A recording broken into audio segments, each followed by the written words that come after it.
अश्विन और कार्तिक, ये 2 महीने में हम दिवाली का त्यौहार मनाते हैं।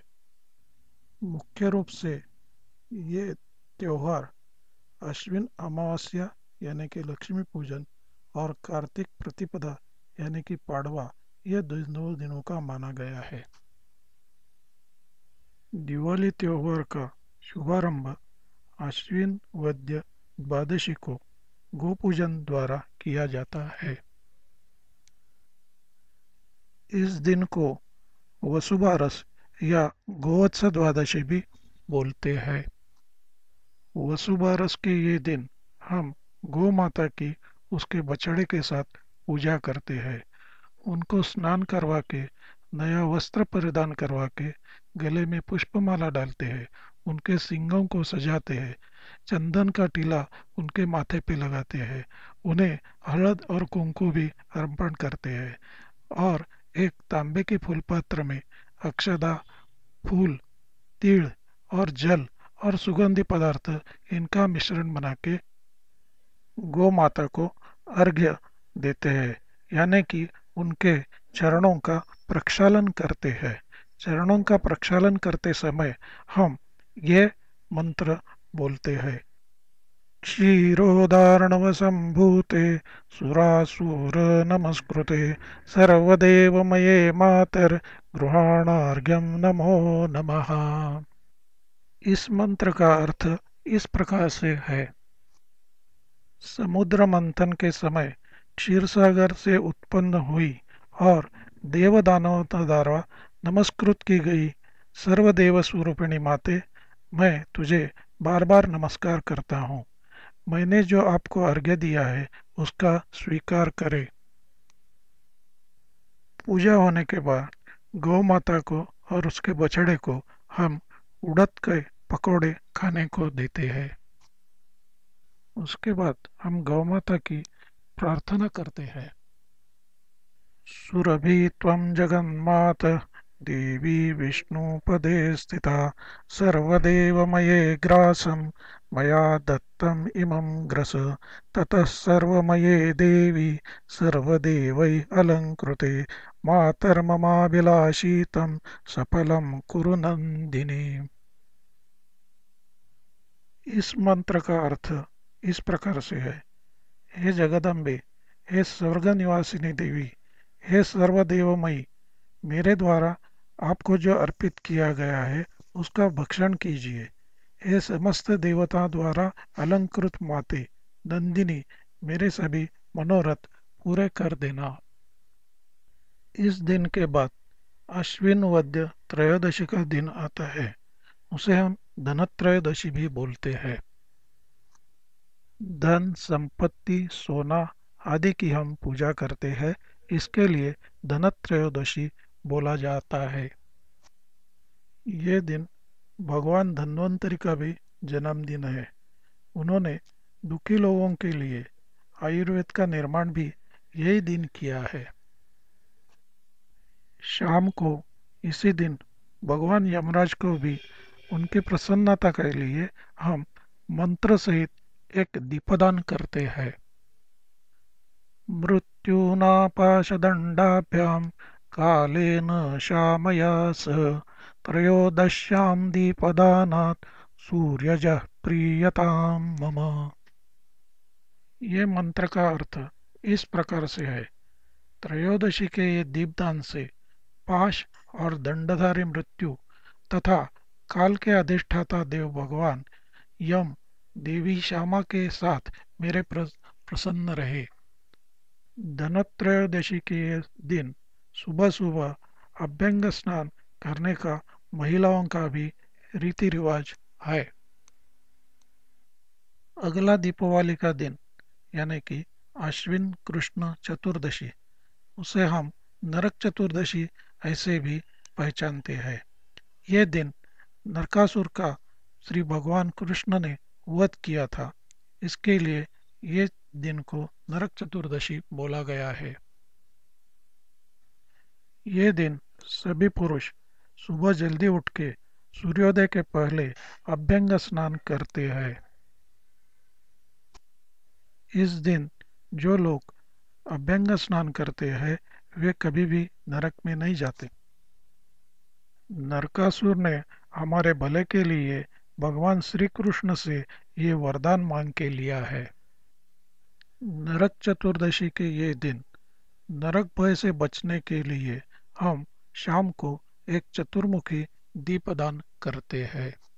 एक चार मुख वाला दिया जला के हम एक मंत्र का उच्चारण करते हैं। दत्तो दीपः चतुर्दश्यां नरक प्रीतये मया चतुर्वर्ती समायुक्तः सर्वपापापनुत्तये। इसका अर्थ इस प्रकार से है, आज चतुर्दशी के दिन नरक की देवताओं के प्रसन्नता के लिए और मेरे संपूर्ण पापों का क्षय होने के लिए, मेरे पापों का विनाश होने के लिए मैं ये चार ज्योति वाला चौमुखी दीपक अर्पण कर रहा हूँ। अगला दीपावली का दिन यानी कि कार्तिक अमावस्या यानी कि लक्ष्मी पूजन, हम इसी दिन लक्ष्मी पूजन करते हैं। सुबह जल्दी उठकर अभ्यंग स्नान करने के बाद पूजा अर्चना करते हैं। इसी दिन जप तप करने का अनन्य साधारण महत्व है। ऐसे ही नरक चतुर्दशी की रात को किसी भी मंत्र का अगर हम पारायण करते हैं तो वह मंत्र सिद्ध हो जाता है, ऐसी एक मान्यता है। आश्विन अमावस्या के ये दिन शाम को हम श्री लक्ष्मी की पूजा करते हैं। पूजा होने के पश्चात हम महालक्ष्मी की ये प्रार्थना इस प्रकार से करते हैं। दीपावली में लक्ष्मी पूजन होने के बाद महालक्ष्मी की ये प्रार्थना की जाती है। नमस्तेस्तु महालक्ष्मी महासौख्यप्रदायिनी सर्वदा देहि मे द्रव्यं दानाय भुक्ति हेतवे धनं धान्यं धरां हर्षं कीर्तिम् आयु यशस्श्रियः तुरंगान् दन्ति न पुत्रान् महालक्ष्मी प्रयच्छ मे यन्मया वाञ्छितं देवी तत्सर्वं सफलं कुरु न बाध्यतां कुकर्माणि संकटान् मे निवारय। लक्ष्मी पूजन के दूसरे दिन कार्तिक शुद्ध प्रतिपदा आती है। इसे हम बलि प्रतिपदा ऐसे भी बोलते हैं। पार्वती ने भगवान शंकर को इसी दिन द्यूत में हराया था, इसके लिए इसे द्यूत प्रतिपदा भी बोलते हैं। ये दिन विक्रम संवत का शुभारंभ दिन भी है। इसी दिन गो पूजन, गोवंश इनकी भी पूजा करके इनकी मिरोणुक निकालते हैं। इस दिन को अन्नकूट दिन भी बोलते हैं और इस दिन गौ माता को सजा के उनकी पूजा करके उन्हें भी भक्षादि अर्पित करते हैं और उस समय एक मंत्र का उच्चारण करते हैं। लक्ष्मीर्यालोकपालानां धेनुरूपेण संस्थिता घृतं वहति यज्ञार्थे मम पापं व्यपोहतु।